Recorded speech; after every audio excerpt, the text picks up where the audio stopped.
Year! Hello po yan. At feel na po natin yung Christmas. Last Sunday po, isang Christmas tree lang. Ngayon po, dalawa na. Baka next week, 3 na to. Di ba? So, ayan, malapit na po ang Pasko. Mga ninong, mga ninang. Baka naman, tago-tago na tayo. Advance na yung ayan po. And it's good to be in the house of the Lord. Amen po ba?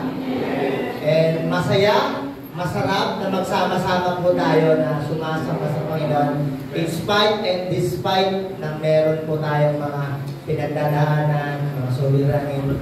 Eh tayo po ay nandito po, nagkakatakot-takot at sama-sama po sa kasama. Diba? Yun po maganda po yun eh. And with that din po, nasa pag-aaral pa rin po tayo ng ating pong series about breakthrough. Yan. And so yata ito pa sa medyo mahaba-habang series po natin ulit. Pero, bago po tayo dumako sa paksang pag-uusapan po natin, let me share with you lang po, ilang bagay lang po, kung mag-aalam tayo, ating alamin muna. Noong 2019 po, in the late 2019, meron daw tinatawag na, actually, ang tawag sa kanya is a global pandemic. Tawag sa kanya is SARS-CoV-2. So, alam niyo na po ang tawag doon. Or mas kilala po natin sa tawag na COVID-19. Sino po na-biktima? Ako po na-biktima po ako din eh. Nag-positive po tayo sa dinami-dami na magpa-positive. Doon ba tayo nag-positive, di ba? So, and sabi po ng record, ito po yung mga record ba? As of April 13, 2024, latest, meron pong 7,10,681 people have died sa sakit na to. And 704,753,890 yung confirmed cases. So, dami po. And kung titignan niyo po, nagmula lang po siya, correct me if I'm wrong, nagmula lang po siya sa simpleng sinat, ubo-ubo, diba? Chill. Yan, diba? Kaya nausong mag-face mask po eh. Doon lang po siya nagsimula. Na kung titignan po natin, as simple as it is, ang laki po nung naging epekto niya. Sabi nga po, 704 million yung namatay during that time. For that simple, ubo-ubo lang, nilalamig lang, nilalagnat lang. Ang laki ng epekto po doon, no? Ng COVID-19. Pero, meron din pong isang problema na it's simple as it may look, pero napakasimple din po niya. Ang tawag po doon is the word discouragement. And kung papansinin natin, ang bawat isa sa atin dito, you will attest sa bagay ito na tayo ay dumadaan sa mga discouragement ng ating buhay. And yan po yung pag-usapan natin. Pero, anyway, bago natin pag-usapan yun, naka-alisabay po tayo sa ating pong team, which is ano po yung team natin? Breakthrough.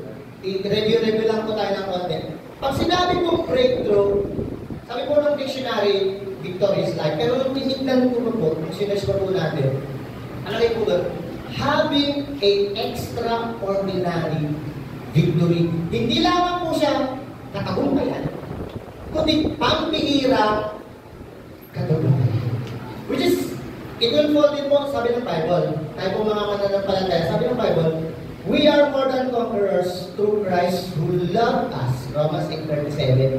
So, our design, our perfect design ng Diyos na gusto para sa atin maging maganda tayo, maging victorious, extraordinary tayo. Pero, malamang sa malamang, dumarating sa punto, ba't tayo naging defeated? And one of those reasons, kasi baka nakakating tayo ng mga discouragement.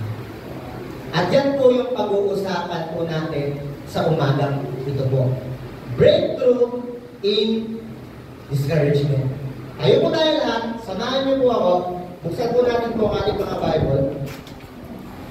In the book of First Kings, actually naka-post po yan dyan. Yan. Ang gagawin po natin, medyo may mag-jump po tayo kasi dalawang book po ito eh. First Kings, saka Book of Philippians. So, jump po tayo ng konti. Ang gawin po natin, verse 1 po, yan. Babasahin ko po yung verse 1. Then, tutugon po kayo sa verse 2. Okay? Then, verse 3 po, ako po ulit, verse 4 kayo. Then, verse 5, sabay-sabay po tayo. Then, jump po tayo sa Philippians chapter 3. Okay? Then, sabay-sabay na po natin basahin yung Philippians chapter 3. Dalawang verse na naman po yan. Okay po, nakita nyo na po ba? Kita-kita po? Okay, so, basahin po natin. 1 Kings chapter 19 verse 1 to 5. Ito po sabi. And Ahab told Jezebel all that Elijah had done, and withal how he had slain all the prophets with the sword. Verse 2.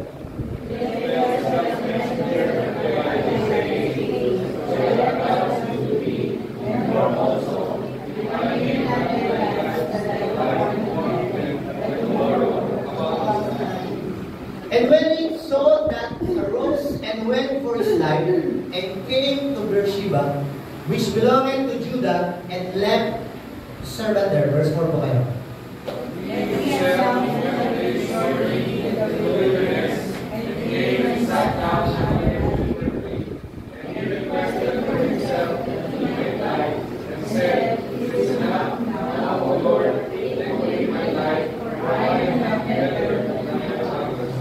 Verse 5 po, sabay-sabay tayo. As he lay and slept under a juniper tree, behold, then an angel touched him, and said unto him, Arise and eat. Diyan po tayo sa Book of Philippians. Sabay-sabay po natin basahin verse 13. Ready? Begin.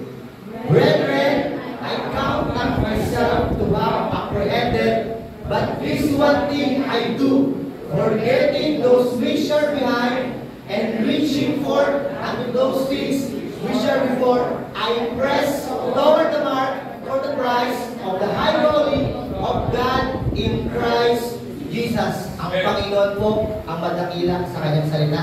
Manalangin po tayo sa akin. Mapagpala namin Diyos, minsan pa Panginoon, kami po ay nagpupuli, nagpapasalamat sa napakalayang sandali na ipinagkaroon po sa amin.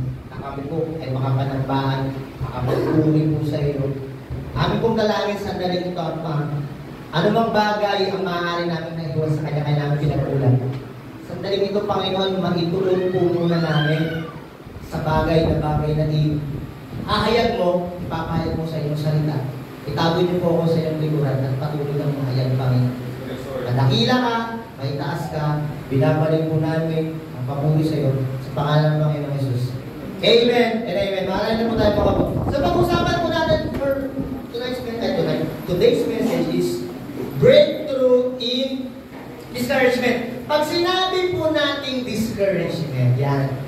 Mag-define muna tayo ng ilang terms dito bago po natin tukuyin yung pag-usapan po natin. Pag sinabi po natin discouragement, ano po ba to? Sabi po ng dictionary, sabi na, it's always associated daw with the word disappointment. Ibig sabihin, nakaaling-sabay, kasama siya, or partner sila ng word na disappointment. So, okay, ulit natin. Ano yung sabihin disappointment? Ito ba yan? Disappointment is this. Yan. It's a natural, emotional, human response we all have when expectation for a certain outcome are not met. Sino po din yung may inaasahan kayo ng bagay at hindi nangyari? Yung ba't ganun, di ba?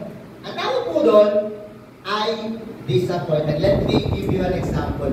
Hindi na po tayo lalayo ng pandemic. Ano po yung nauso ng pandemic? Ano yung sabi ni Kuya Jello? Face mask. Lahat po ng tao naka-face mask. At aminin niyo po sa hindi, may taong pinapagayan ng face mask. Face shield. Doon na sa face mask na lang. Pag nakita mo face mask, wow, 100. Ganda na ito. Pogi na ito Di ba? Ganda yung mata, di ba? Nakita mo? Diba? Pagkita mo, naka-face mask. Di ba? Ganda na ito Pogi na ito. Artistahin, chinito. Di ba? Nung tinagal, chiquito ka na, di ba? Diba? So, ibig sabihin, ay, disappointed. Diba? Ganda na expectation mo eh. Panalo to, diba? Pag nakasabay ka sa jeep, nakasabayan mo. Ang ganda na nakasabayan mo sa jeep, ang pogi, ang ganda, ang bango. Artistahin, naka-face mask. Diba, meron pa yan, may ano pa yan, may outfit check pa yan, diba? Naka-face mask, naka-hood, tapos naka-ano ba? May alcohol, magano'n ba, diba? Pogi na ito, ganda na ito. Nung tinanggal, umubo. Ganun, disappointed na kayo. Tinan mo yan. Sino mo dito yung na-experience nyo na online order kayo o online shopping? Ako po, di po ako medyo mategi-tegi. Yung mga alaga po, yung mga kasama nating bata, di kayo nag-order. Order na niya nga ako ng ganito. Diba? Yan sigaw po natin. Nung nasa church po natin sigaw po. Pinorder ako mga kutsilyo ata yun. Sige, i-regalo ko ito kailan ng boys kutsilyo. Ang ganda sa picture eh. Sa isang set to eh. Ang ganda sa picture. Tapos pagbigay, alam niyo parang laruhan lang ng kutsilyo pala. Sige, panalo ito eh. Mura. Kasi idea ko kasi po ako, aminin niyo po sa hindi. Hindi nyo tinitingnan yung quality minsan. Tinitingnan natin yung presyo. Di ba? Pag mura, okay na doon, di ba? Eh, ganun po ako maghanap ng mga products sa online. Yung mga mura. Nakita ko, pasok sa banga yung budget mo, yung price. Kung dumating, hala, nakakaya na may regalo dito.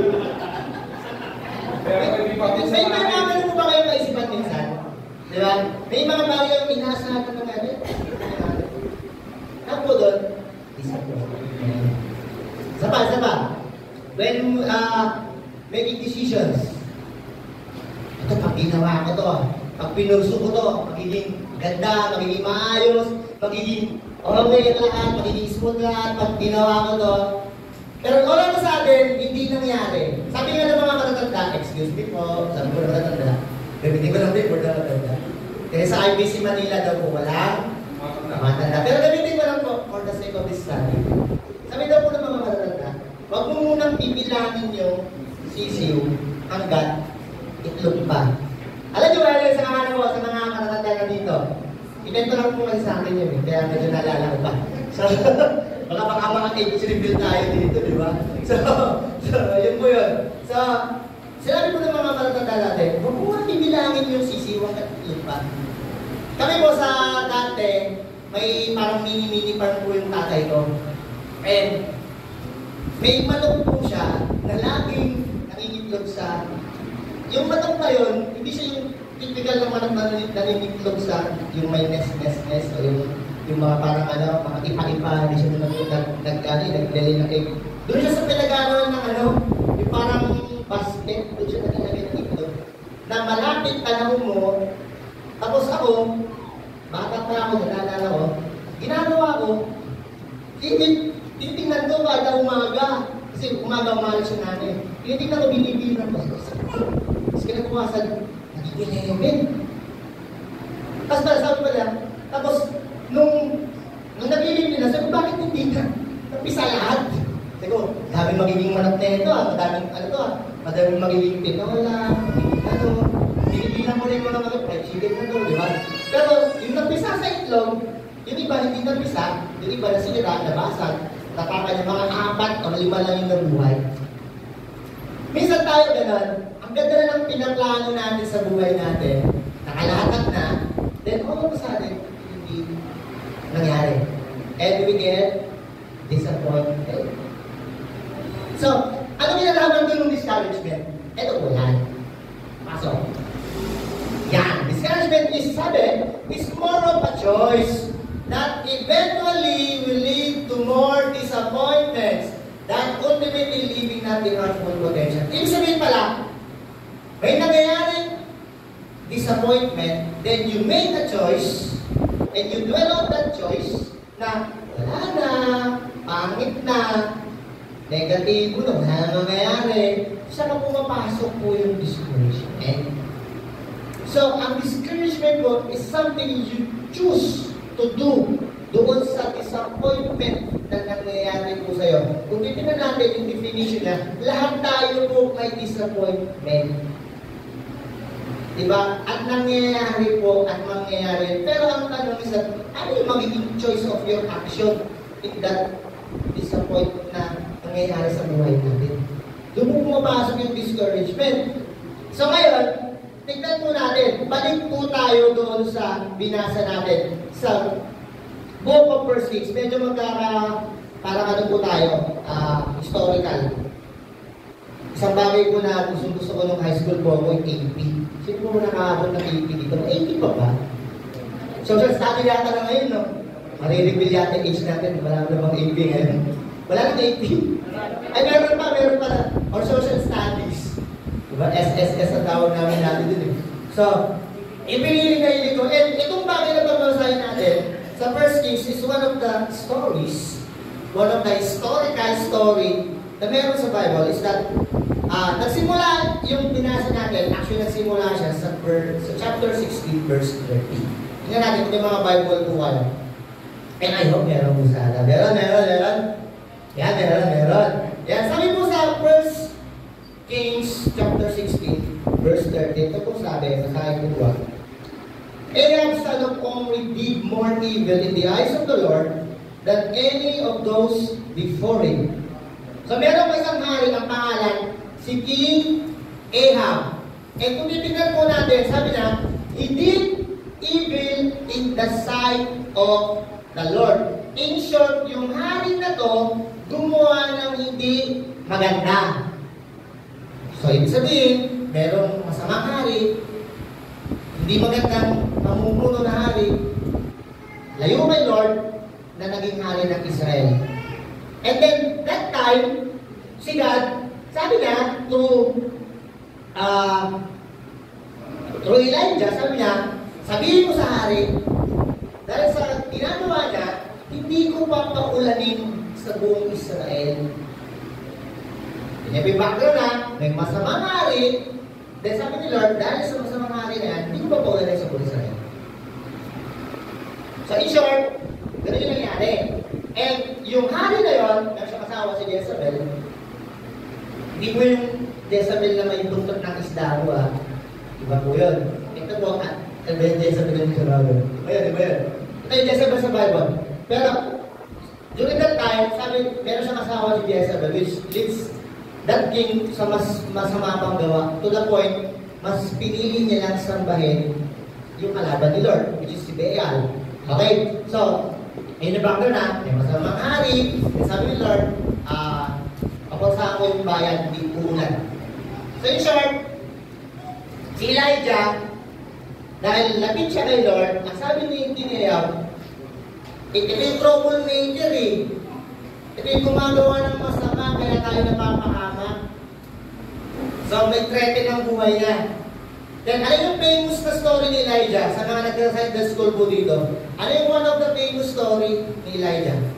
Bukod dun sa chariot of fire. Yung kinalaban niya yung mga prophets ni Baal. Dito po yun. Kaya nagkaroon ng paglalaban para patunayan kung sino yung Diyos. Okay? And, kapag ganun story siya, naglaban sila, hindi yung laban na espada. Naglaban na pinakita kung sino yung totoong Diyos by adding offering. Kung sino makapagsunod ng offering na yun, yun yung totoong Diyos. At nanalo si Elijah. And to the point, pinatay niya yung mga prophet ni Baal. Kaya nga dun sa binasa po natin, sabi ni Ahab, sabi sa asawa niya, pinatay ni Elijah yung mga propeta mo. Okay? Then, sabi ni Jezebel, hindi lulubog ang araw, hindi ko papatayin itong tao ito. Dahil sa ginawa niya sa mga propeta ko. Kita niyo po yung background Then ano po naging response po ni Elijah? Nung malaman niya po yun. Ano po yung naging response niya? Elijah was afraid, verse 3. Elijah was afraid and ran for his life. Na-discourage siya doon sa bagay na merong nangyayari sa buhay niya. And he ran for his life. Nung malaman niya na nanganganib na yung buhay niya, he ran. Tumakbo. Kinalimutan ang lahat. na nangyari at ginawa ng Diyos sa kanya. After lang ito kalabanin niya yung mga propeta ni Pedro. Ngayon, titignan po natin, ano ba yung mga nagkokos at tayo nagkakaroon ng discouragement? Ano ba yung mga nagiging dahilan ba tayo nagkakaroon sa discouragement? Dalawang bagay lang po. Una, tawagin natin siya, external causes of discouragement. Pag sinabi external po, galing sa labas. Okay? Basahin po natin yung verse 1 and 2. Pwede paano nga po ng verse 1 and 2? Natin. Sabi ng verse 1 and 2, and Ahab told Jezebel all that Elijah had done, and without all he had slain all the prophets with the sword. So sinabi ni Ahab na, pinatay na ni Elijah yung mga propeta mo, Jezebel. Then Jezebel sent a messenger unto Elijah. Sabi niya, as to me, and more also, if I make not thy life as the life of one of them, by tomorrow, bukas na yun, pakiti ko na patay. Ako mismo mamamatay, sabi ni Jezebel. Hindi, no? Mamamatay ito. So, minsan sa atin, madalas tayo nakakakita ng mga bagay na nangyayari sa labas ng buhay natin. Alam mo yung mga nakikita natin? Problema sa tahanan, sa trabaho, sa work, sa school. May mga bagay na nakikita na nakaka-discourage minsan. Nakakapanghina. Lagi po, last week, sinimulan ko ulit manood ng balita. Gusto ko makakita na si Kuya Kim sana, papanoodin ko lang. Hindi ko si Kuya Kim nakakonsentrate ko eh. Puro mga bad news. Puro pangit na balita lahat. And minsan, ang daming mga pangit na nangyayari, ang daming mga negatibong nangyayari, minsan yun nakikita natin. And ang tanong, ano yung madalas nating tinitignan outside of our cylinder? Ano yung madalas nating tignan? Ano yung madalas nating iniinggan yung tignan? Ano yung madalas nating iniinggan yung saligsigin minsan? Na alam na natin may nangyayaring pangit, may nangyayaring hindi maganda, yun pa yung tinitignan natin at ini-entertain natin na tignan. Diba? And si Elijah, dahil sa ganung bagay, nakalimutan yung ginawa ng Diyos sa kanya. Ano ba yung ginawa ng Diyos mo sa kanya that time? Tinalo lang namin na yung propeta ni Baal Parapan, 1,000. Tinimration, laki ko eh. Pero tinalo niya po yun. Pero dahil tumingin siya sa nangyayari sa labas, na maaaring yung buhay ko. Eh minsan sa atin po, mga mananampalataya, yun yung naiisip natin eh, maaaring yung buhay ko, paano kakainin ko bukas? Judith na naman bukas. Diba? Ibabayaran na naman ako. Enrollment na naman. Exam na naman. May babayaran sa school. May babayaran na ganito. Ang dami natin tinitignan. Nanganganib ang buhay. Anong kakainin ko? The same as kay Elijah, nanganganib na buhay ko eh. Doon sa mga bagay na narinig niya. By the way, hindi pa po ginagawa ito. Narinig pa lang. Sabi po sa ibang salin, when he heard that news, ang pinaka-ginawa niyang response kaagad, he ran. Tayo po minsan, paano yung response natin sa mga negatibong nangyayari po sa buhay natin? Kasi iniiwasan po natin eh, ha? Minsan, tinatakbuhan natin. Minsan, ayaw nating harapin. Kasi ayaw talaga natin harapin. Kasi parang, takot tayo. Umiiwas tayo. To the point, nakakalimutan natin yung mga bagay na ginawa ng Panginoon sa atin. And we just run. And pag tayo nakapokus sa mga discouragement na nangyayari, sa mga disappointment na meron tayo, naging discourage siya, naging discourage na sa buhay na naman, nakakalimutan natin yung mga bagay na ginawa ng Panginoon sa atin. At lagi mo isipin, ba't umulan ng kamalasan na sa lubong at lahat? Ano ba na ginagamit na po natin? Diba? So, yun yung ilan sa mga external. And then, tinawag ng pangalawa, internal. Ang sinabi internal, verse 3 and 5, tingnan natin. 3 and 5. Sabi po yan, and when he saw that he arose and went for his life, and came to Beersheba, which belonged to Judah, and left his servant. Hindi no? Iniwan niya pa yung kasama niya. Diba talagang nagsosolong type na siya, di ba? So, verse 4, but he himself went a day's journey into wilderness, and came and sat down under a juniper tree, and requested for himself that he might die. Patay na lang ako, Lord. And said, it is enough. Wala na, take away my life, Lord.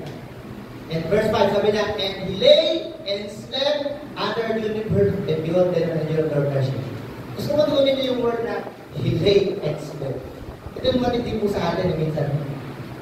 Iniiwasan na po natin yung mga bagay na nangyayari sa atin. Then wala po tayong ginagawa. Tutulog tayo. Iniiwasan po natin yung mga bagay na gusto natin iwasan, gusto natin takbuhan yung mga negatibong nangyayari, yung mga bad news, yung mga discouragement, mga disappointment na meron po tayo, then, ano naman tayong gagawin? Just like Elijah. He lay and slept. Natulog lang. Minsan tayo, di ba? Problemado, at ginagawa. Tulog na natin. Pinatong bagay po na tinatawag internal discouragement. Una po dyan, tawagin natin fatigue. Pag sinabi po fatigue, ito yung mga bagay sabi nga nito, when you are physically drained, physically pagod tayo, it is easily for us to get discouraged. Kasi bakit? Pagod nga tayo physically. Madali tayong ma-discourage. And how much more po spiritually? Drain tayo. Pagod tayo. Hindi natin kinakausap ang Panginoon. Hindi natin sinasambuni ang Panginoon. Every Sunday lang natin siya sinasambuni. Then you will expect, Lord, ang lakas ko ngayon. Pati pagod. Diba? And kung pagod tayo, sabi nga, take rest sa Panginoon. Sabi ng Bible. Ano sabi ng Bible? The Scripture says, come to me, all you are weary, who are heavy laden, burdened, for I will give you, ano daw? Yes. Pagod ka. Walang problema, mapagod. Lahat tayo mapagod. Pero sabi ng Panginoon, magpahinga ka sa Kanya. Magpahinga tayo sa Kanya. Ang dami mong discouragement, may disappointment ka, may mga bagay na inaasahan na hindi na nangyayari. Para ba na itong mangyayari? Hindi lang basta magpahinga ka. Magpahinga tayo sa presensya ng Panginoon first. Sabi niya, for He will give you rest. Kaya sabi niya, my burden is light. Paggaan lang eh. Diba? Kita po nun? Eh sabi niya, huwag ka mabahala. Kasi I will give you rest. Maganda din eh. Pagod po kayo ngayon, mas maganda ang lumapit ng pagpahingahan sa Panginoon. Minsan po ito nakakatawa minsan eh.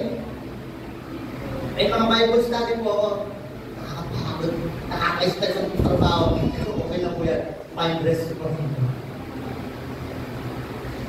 We have the idea na kailangan ko mag-rest, pero nakaibigan natin. Ganun po natin. Kasi bakit? Physical nga lang katawan, pagpagod ang hirap kumuha eh. Diba? Pagod na pagod ka physically, nagtrabaho buong mag-apon. 100% kung nagawa mo yung gagawin mo kinabukasan ulit. Ikaw kasi pagod ka na eh. Diba? Ako nga lang po, last week, nag-basketball lang kami. Ano yun? Nung gabi po, Sunday. Monday, Tuesday, ang hirap kong makagalaw.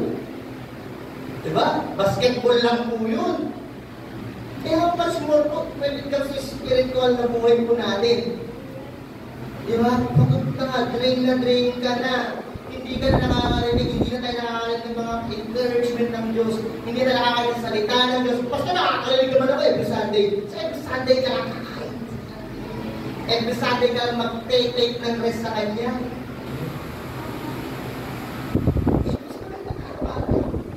Sabi niya, I will give you rest eh. Pagpapagod po kayo? Pagod na? Take rest sa Panginoon. Pagdating po ng mga ako niya eh. Hindi lang po yun. Frustrations. Hindi lang pati. Frustrations. Ganito lang ba ang nangyayari sa buhay ko? Yung mga ganong words eh. Lord, wala na bang kahinat ng maganda to? Ganito na lang ba?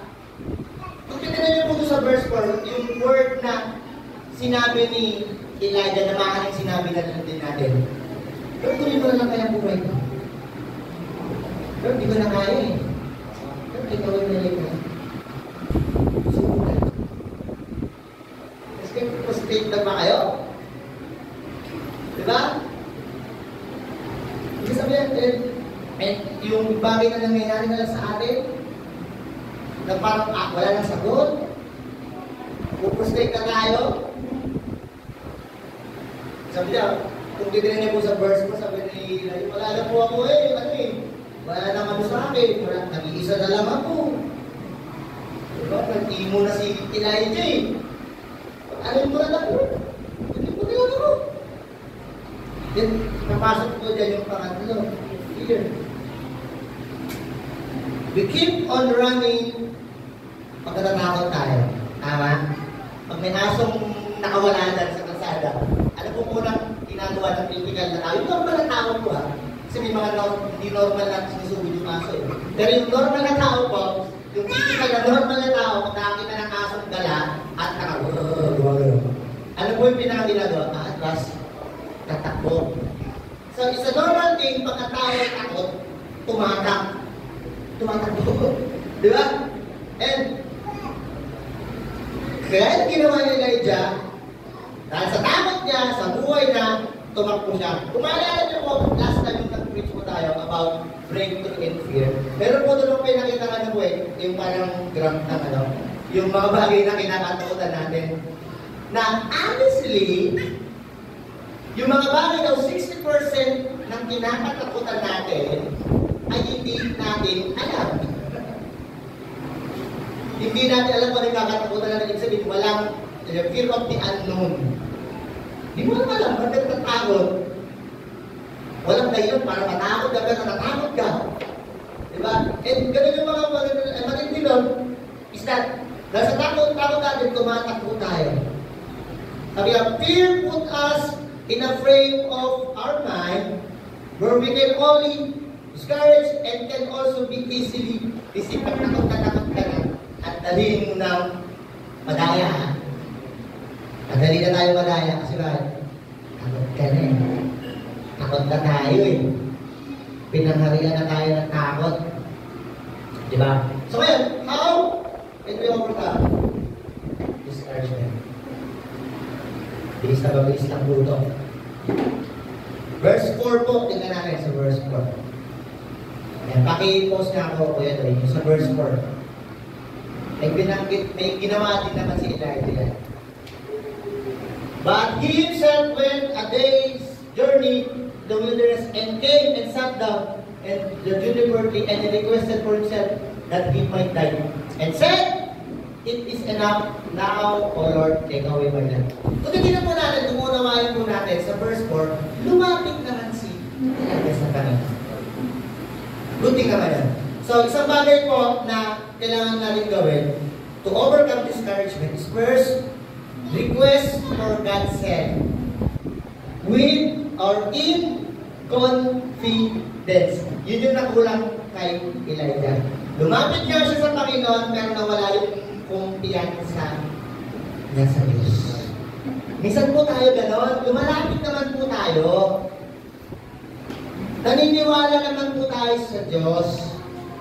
Pero nawawala po yung kumpiyansa. Yung confidence natin na the Lord will do something sa bagay na pinagdadaanan natin. Sinasabi natin, di na yata ito kaya. Wala na atang mangyayari. Wala na, ganito na to. Diba? Di kasi ibig sabihin na pag tayo ay nandun na hindi tayo makakaranas ng mga bagay-bagay na pangit.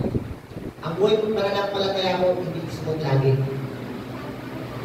Makakaranas po tayo ng pagsubok. And lahat naman po ng tao, lumadanas, pero pag-unahan po nun, meron po tayo pwedeng paglapitan at may nilalapitan na Diyos na lagyan po natin ng sangkap ng kumpiyansa. Actually, meron po tayong kumpiyansa kung tutuusin po eh. Pakita ko po sa iyo sample. Noong umupo kayo sa upuan na yan, ano po kayo umupo? Ganyan po ba dahan? Yung iba po sa atin, kagaya ng ni Pangboy na ako, di ba? Ganyan po minsan. Bakit? You are confident enough na hindi ako ibubuwal ng upuan na ito. Tama? Na kahit gaano ako mag-galagagalaw, hindi ako matutumba nito. May confidence na. Ano sample? Sino po kumakain ng karinderya dito? Kumakain sa karinderya. May karinderya po kami kinakain doon sa amin. Amin, nalulog ako. Sino po kumakain ng karinderya? Tinanong na po ba yung nagluto sa karinderya na in-orderan nyo? Sinabi niyo one time, may bisis po ba ito? Nilagyan niyo po ba ng lason kung kakainin mo? Sinabi niyo po ba yan? Wala naglalakas loob, no? Bakit? Tuna po, sabi mo nga, extra rice pa nga eh. Okay, sabi mo nga, tingin sa bao. Bakit? You are confident enough na hindi ka lalasunin kung karinderya na yun. May confidence. Diba? Ito another tip pa. Sumakay po ng jeep. Sino po sumasakay ng jeep? Dati po ako. Diba? Diba, brum-brum na tayo eh. Diba? Brum-brum. Yan, yung naging po ako sa mga nag-brum-brum ng linggo eh, no? Someday. Brum-brum din ako. Someday. Kaya ano muna ako, crap picture lang. Diba? So yung sabihin nung, sino mo nakasakay ng jeep? Lahat naman tayo nakasakay ng jeep. Diba? Eh may jeep na eh, diba? Yung jeep talaga, yung dating jeep.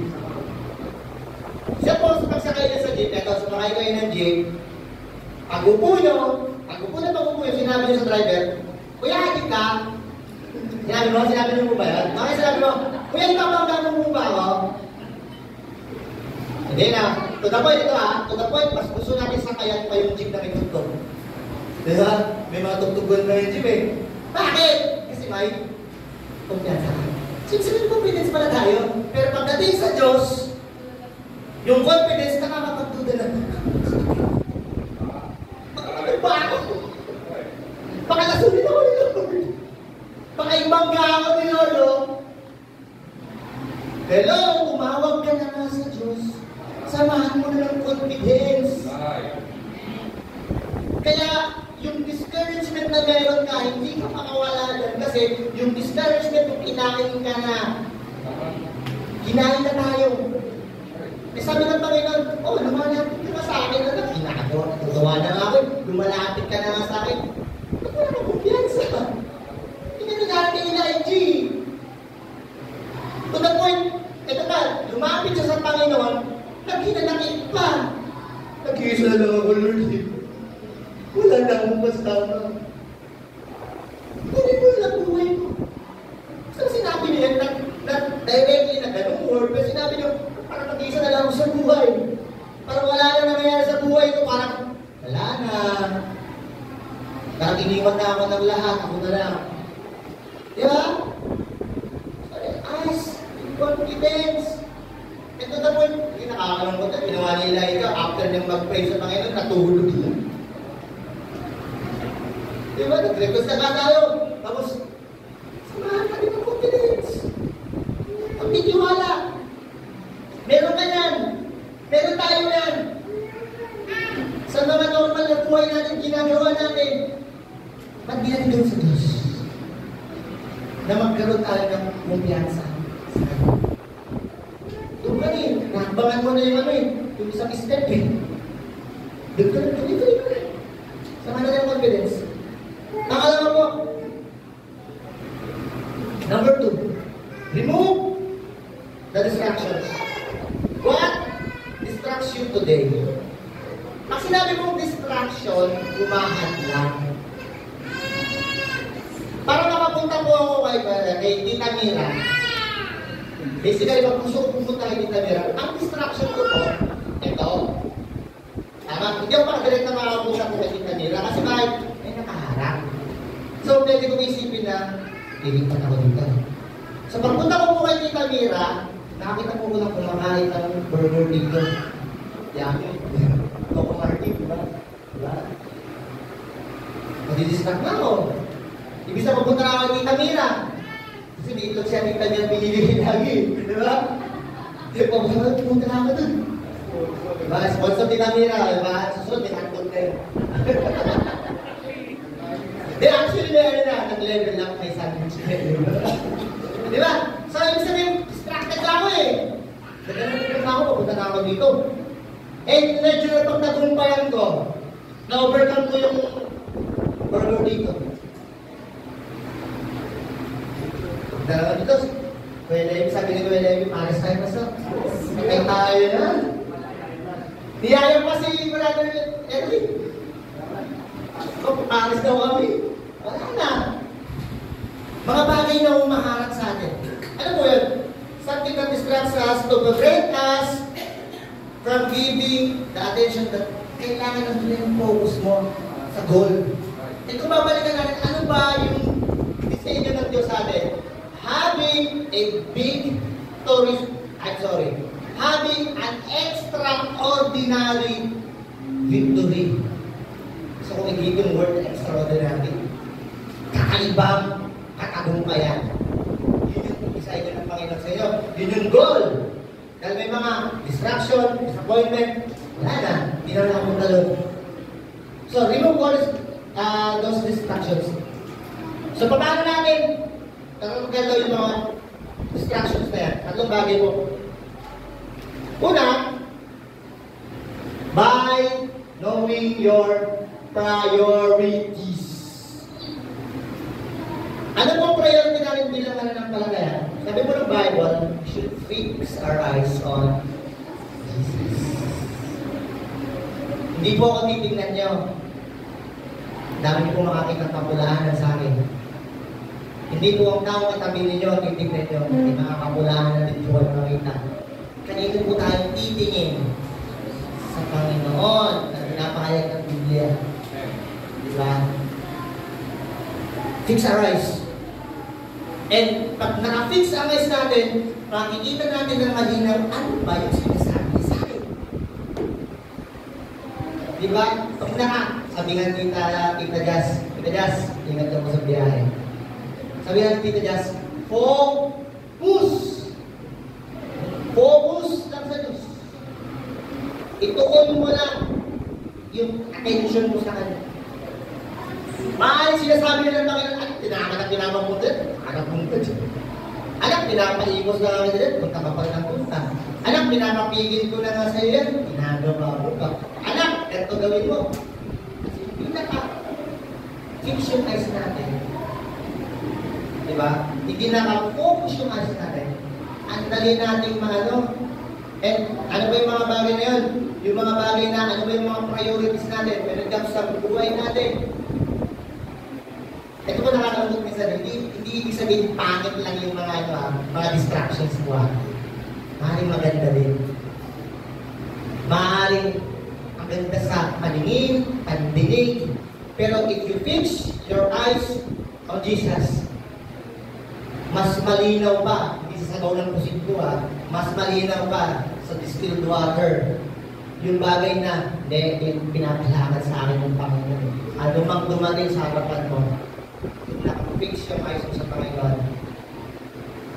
Let me share with you po isang testimony lang po. Ako malaking probinsya. And may mga nagsasabi po sa akin, bumalik ako sa probinsya para doon ako pastor. Ganda po, di ba? Hindi masama. Good pa nga po yun eh. Di ba? Pero sa akin po, without, hindi dahil sa ayoko doon, malinaw po sa akin.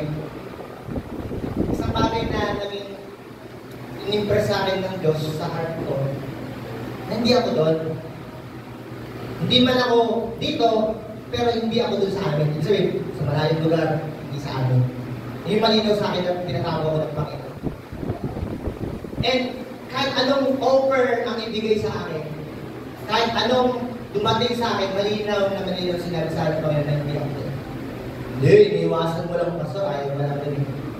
Ako mo magsasabi sa inyo, ang ganda sa appealing ng sitwasyon na meron ng ulo. Yung mga, kasi ranbayan nila mga kamag-anakan Ang ganda ng kabuhayan nila. Mga parang, the Lord will provide for them. Basically, kung may need mo, nandun na eh. Pero hindi kasi yun yung kumikita ko eh. Hindi yun yung malinaw sa akin. Ang malinaw sa akin, hindi ako tinawag ko. Sa Japan ata, ganito. Diba?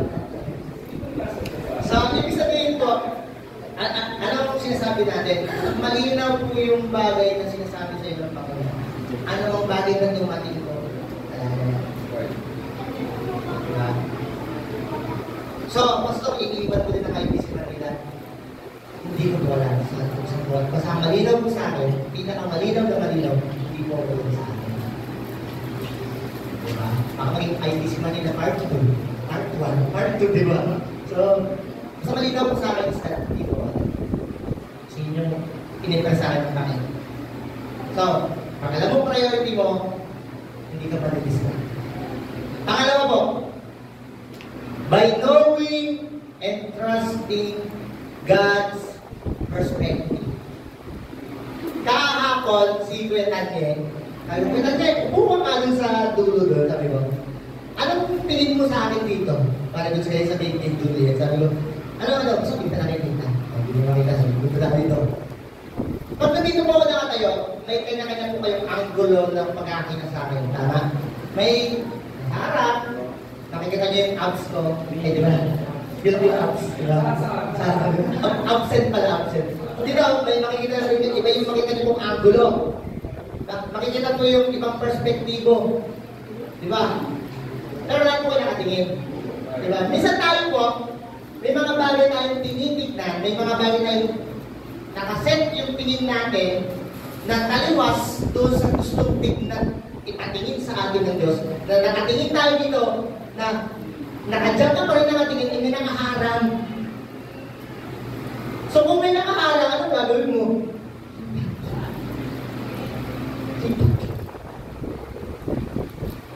Diba? So yun yung gawin.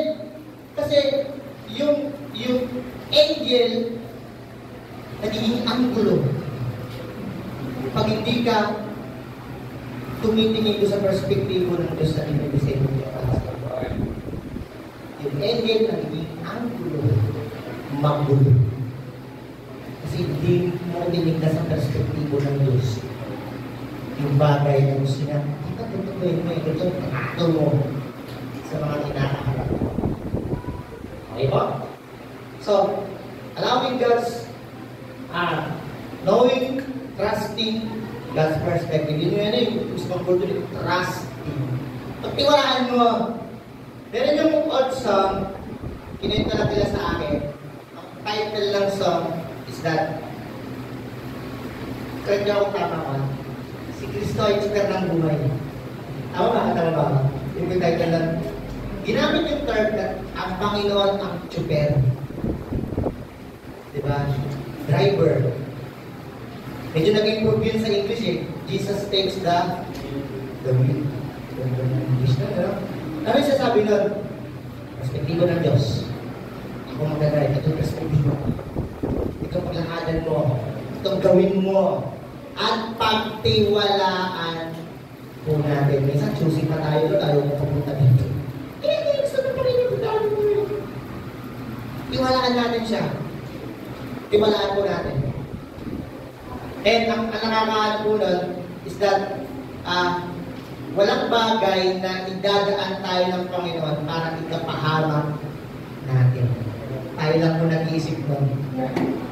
Para kay si Elijah, Lord, wala na. Nakalimutan ni Elijah yung same Diyos na meron siya. Yun yung same Diyos na nagligtas sa kanya sa mga propeta ni Baal. Na naggawa siya ng matinding miracle, nakalimutan niya yun, kasi bakit? Napuno siya ng discouragement. Kinain na siya ng mga disappointment na meron siya. Diba? Pangatlo po, para ma-overcome natin yung bagong bagay. Pangatlo is, not only by knowing your priorities, knowing and trusting God's perspective, by allowing God's presence for us. Allowing, pinapahintulutan mo ang presensya ng Diyos sa buhay mo. Hindi po yung word sinabi, isingit mo si Lord sa buhay mo. Hindi sinabi ng salita, isinisingit ko ang Diyos sa time ko. Hindi po yun. Ang sinabi po, i-allow mo siyang bahagi ng buhay natin. Minsan po tayong mga mananampalataya, akala natin si Lord ang may kailangan sa atin. Mali po! Kaya, ang ginagawa natin, Lord, inisingit kita sa time ko sa may 24 hours ng life ko sa one day. Isisingit kita sa iyong 30 minutes. Hindi po natin siya isisingit. Isasama, kasama dapat. Kaya tayo nagiging failure. Kaya tayo nagpapahamak minsan kasi bakit? Kasi isingit lang natin si Lord eh. Na-experience nyo na po ba sumakay kayo ng jeep dito po sa Santa Ana? Lagi ako din, biktima ako din. Sa Santa Ana dyan, sabi nung burger, 10 pa, isa pa. Buka dito, example natin, si Kuya Dave. Tapos sabi natin si Kuya Josh, pinagitnaan nila ako. Diba? Sabi ng burger. Isa pa, diba? Ay, itsura natin na sandwich na ako. So, ganun na nga nung Diyos sa atin eh. Sisingit kita, Lord. Pag isisingit kita, hindi po, huwag nyo isingit si Lord. Dapat bahagi siya ng buhay natin. Binabahagi mo yung inakala mo yung presensya na Lord, kasama natin ang Diyos. Yun po dapat. Hindi, sinisingit ko ang Diyos. Hindi naman ko sinabing gano'n eh. Ang sabi, isama, i-allow natin yung presensya niya. Hindi siya itsapuera lang. Na wala ka ng ibang nation na isama. At ito ba pinakamalupit? Sinasama natin ng Diyos, kasi sinasama natin siya pag may problema na tayo. Makalungkot naman nun. Kailangan mo lang ako kasi may kailangan ka sa akin. Pero yung bata na nag-aawin. Kaya ako na naman ako lahat kasi may kukunin ng chocolate. Di ba? Parang kailangan mo lang ako pinefriend kasi marami akong bakang nagpunta ng mga bata nag-aawin. Kaya lang kahit friend kasi may chocolate ako. Ganun ba ang Diyos sa atin? Lalapit lang tayo kasi kailangan tayo sa Kanya. Lalapit lang tayo kasi tingin tayo. Hindi ganun. Dapat bahagi siya ng buhay mo. Sabi nga, pagmulat ng mata pa lang hanggang sa paglubog ng mata natin, pipigit ka, Lord! Kasama kita. Ganun po dapat. Hindi, sinisingit lang. Sinisingit. Diba? Kaya di rin makaperform ng maayos ang Panginoon kasi singit lang siya. Gusto niya gumawa, gusto niya may gawin, pero sinisingit mo naman ito dito. Paano makakapag-perform? Huwag po natin isingit ang Diyos. Kasama dapat natin ang Diyos. Taalan ko lang po ito sa bit, hindi ko talaga makakapag-perform. Sabi mo ng Bible, seek ye first the kingdom of God. Minsan nakala natin, playlist ng ano po yun, priorities sino na number 1, number 2, number 3. Hindi po ganun kasi pagkakasabi yun. Ibig sabihin nun, hindi si Lord ang number 1 dapat. Siya dapat ang number 1, number 2, number 3. Ibig sabihin siya, kasama siya. Kasi ang akala natin pag sinabing seek ye first, may number 2, may number 3. Hindi po ganun. Hindi siya list of something important sa buhay natin. Siya dapat yung importante, number 1 at number 2, number 3 ng buhay natin. Ang ibig na sabihin doon kaya sinabing seek ye first, ibig sabihin, maging kaisipan natin na sinasama ko sa lahat ng buhay, ng pagkakataon ng buhay ko ang Diyos. Hindi lang siya number 1. Kasi minsan, ang akala ko siya ang number 1, yung number 2, iba na gagawin ko yan. Akin na yung number 2. Hindi. Sa lahat, kasama dapat. Hindi lang siningit mo si Lord, kasama mo dapat siya. Kasama natin. So, that's how we can overcome distractions. Di ba? And, titirin nyo si Elijah eh. Gulong-gulo na siya ng discouragement niya eh. Sa tao niya nakikita eh. Nakalimutan niya na yung presensya ng Diyos. Diba? So, paano natin ma-overcome yung discouragement? Una, request for God's help in confidence. Remove the distractions. Pangatlo, remember what God in stored for us. Ang ganda po ng buong Philippians. Tingnan niyo natin sa buong Philippians chapter 3. Pwede paano mo ako ng Philippians chapter 3 verse 13 and 14. Sabi po dyan. Yeah. Brethren, I count not myself have apprehended. But one thing is, I do. Sabi na?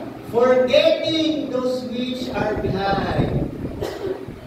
May ginamit naman. Forgetting ko, kakalimutan pala eh. Kakalimutan natin. Kalimutan natin that the attainment na meron tayo, that yung kakalimutan na meron tayo, kalimutan mo yun, kalimutan mo din yung mga discouragement, disappointment na meron ka. Bagko sabi niya, you should press toward the goal, the mark, the prize na inahanda ng Panginoon. Set yung mind goal.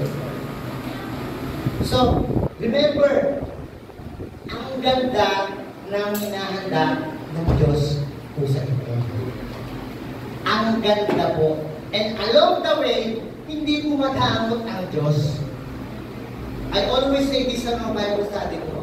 Hindi madamot ang Diyos. Gusto ka lang pagpalain. Gusto na tayong pagpalain. Alam na tayo eh. Pero bakit hindi natin nakukuha yun? Kasi hindi natin magawang lumimot. Tingin tayo ng tingin sa disappointment, discouragement, kabiguan, problema. At lagi natin inisip, ano kaya gawin eh? Hindi! You should press toward the goal, toward the mark. Ano ba yung hinahanda ng Panginoon sa'yo? Ano ba yung meron? Ano ba yung prize? Ano ba yung reward na meron? Di ba? Ano yung meron sa bagay na yun? Ano yung hinahanda na sa'yo? And kung tinilan niyo po, yung ang ganda ng pinawa po kay Elijah eh. Sinabi ng angel of the Lord, stand up!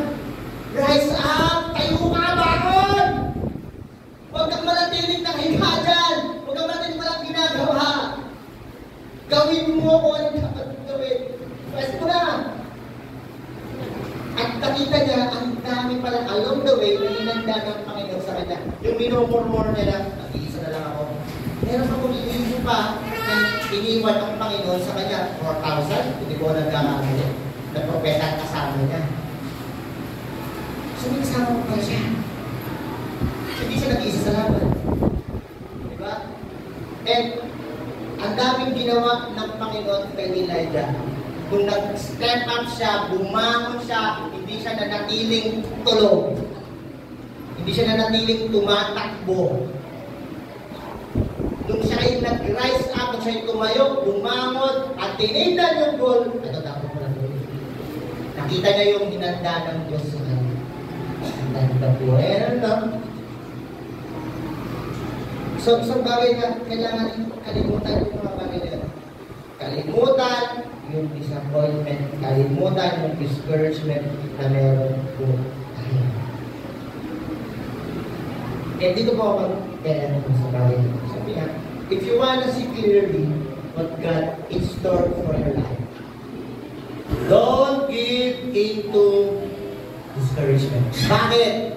Because it will slow us down. It will hold us down to the point we'll miss what God is stored for us. Kung gusto mo nang makita ng malinaw na Lord, ito yung hinahanda mo para sa akin. Yung blessing mo para sa akin. Yung mga bagay na hinahanda mo sa akin. If you want to see it clearly, huwag mo i-entertain ang discouragement. Yung kaisipan ng discouragement, ang galing mo. Kasi it will slow you down. To the point, it will hold. Hindi mo makikita ng malinaw yung ang ganda ng hinahanda ng Diyos niyo. Kasi bakit? Nag-focus ka na sa discouragement. Sabi ko nung definition natin kanina ng discouragement, it's a choice. It's something you make. It's something you decide. At gusto ng Panginoon, huwag kang mag-decide at manaan sa disappointment na meron ka. I-overcome po natin yun. Sinabi na sa salita ng Panginoon, lapit sa Diyos. Tanggalin yung distraction and remember yung inihahanda ng Diyos sa inyo. Tayo po tayo lahat.